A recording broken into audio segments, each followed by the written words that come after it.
Welcome back to Race Report, everyone. That is the 2021 Spanish Grand Prix in the bag. And it being the Spanish Grand Prix, there wasn't a whole bunch of overtaking being done, but it was still quite exciting, actually.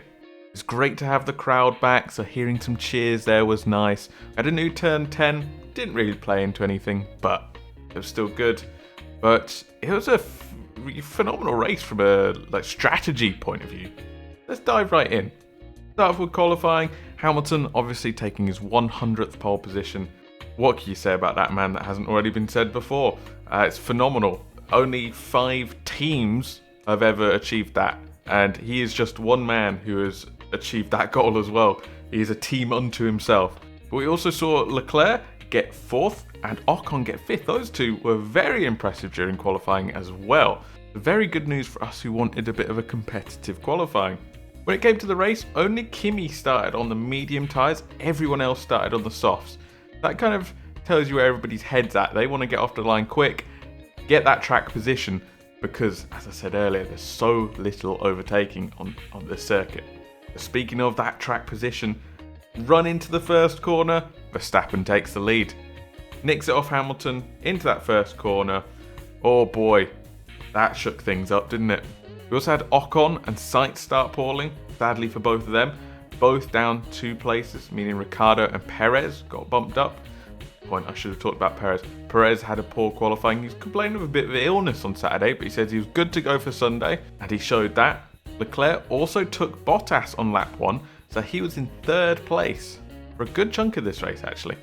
There was a safety car. Safety car came out on lap 9 after Tsunoda's engine just turned off. He's just headed into a corner, engine turned off, and couldn't get it started again. So that was him out of the race, only retirement from this race.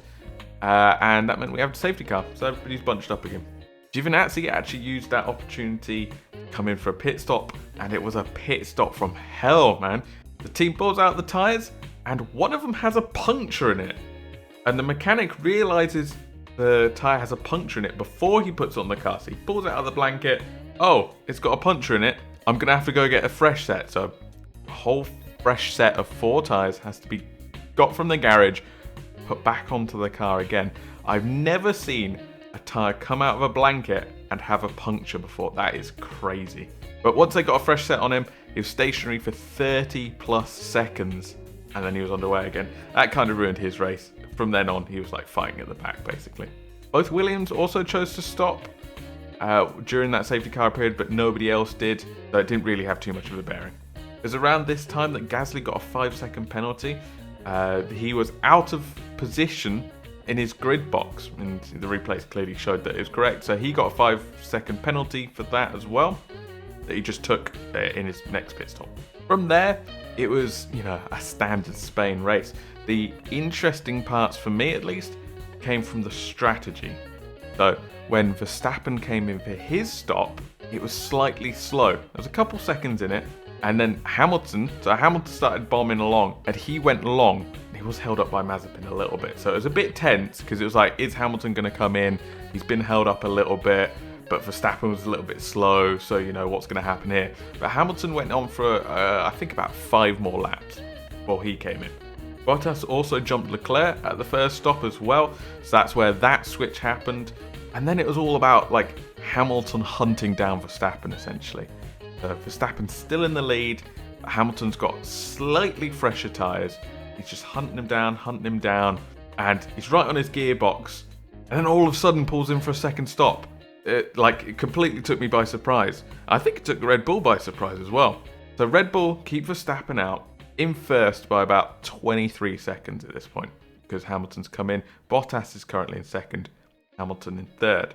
And then the hunt turns into the mega hunt. So Hamilton's having to eat away at this 23 second deficit to Verstappen. He's going for it. And all the while, Red Bull are telling Verstappen he's going to catch it. And Verstappen literally can't do anything about it. He's not got any tyres left. And if they pitted him then, all chances are gone, right? The second stops were interesting around the field, actually, because we didn't know if there had to be second stops. Most people were saying, it was maybe a 1-stop race, maybe a 2-stop race, so you didn't really know. I think that was reflected throughout the field, because some people came in relatively early. And some people left it really late, and some people just didn't come in for a second stop at all. It was kind of mixed, and there was no usually you get oh, now it's time for your stops kind of thing, and you get this couple of laps where everybody comes in. We definitely didn't get that here. It was oh, a couple of people stopped here, a couple of people stopped there, some people didn't stop at all. It's very interesting. But as Hamilton's chasing Verstappen down, he comes up to Bottas. Bottas clearly gets a team order. We all heard, don't hold up Hamilton. He's in the race for the lead. Bottas sadly not, although he could have been, I think. And he just didn't get out of the way. He carried on his usual lines, and he raced Hamilton. He legitimately raced Hamilton. And Hamilton legitimately made an overtake on Bottas by the looks of it as well. I didn't see Bottas pulling out of it too much at all. And Hamilton had to make the move, which he did. In hindsight, it didn't make too much of a difference. But at the time, where we were talking about Hamilton maybe catching Verstappen on the last lap, you're thinking, oh my God, Bottas has just held him up for, 5 or 6 corners. Is this going to actually play a factor in that race? In the end, it didn't. It was fine. But still one of them weird things that you didn't expect to see.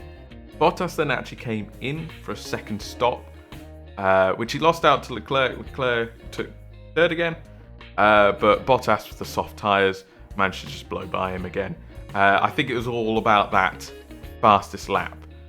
Because we also saw Perez come in for a second stop to put on soft tyres, and actually Verstappen. So, spoiler alert, Hamilton caught Verstappen, overtook him very easily.